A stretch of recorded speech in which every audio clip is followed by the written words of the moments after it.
খুব ইজি ওয়েতে কিভাবে পরোটা বানাবেন এবং পরোটাগুলো সফট হবে তার একটি রেসিপি নিয়ে হাজির হলাম।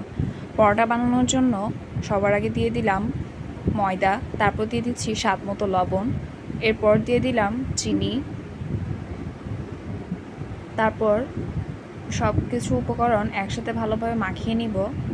তারপর দিয়ে দিলাম পরিমাণ মতো তেল, এরপর হালকা কুসুম দুধ অল্প অল্প দিয়ে ভালোভাবে ডোটা মাখিয়ে নিব এবং একেবারেই দুধটা ঢেলে দেওয়া যাবে না, অল্প অল্প করে দিয়েই বুঝতে হবে কি পরিমাণ দুধ প্রয়োজন হবে।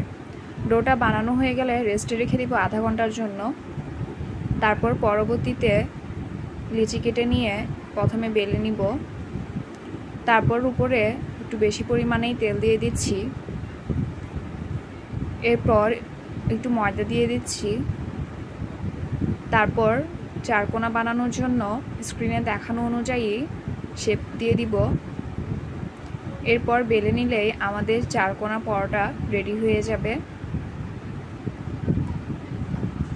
তারপর কড়াইতে তেল গরম হতে দিয়ে দিব।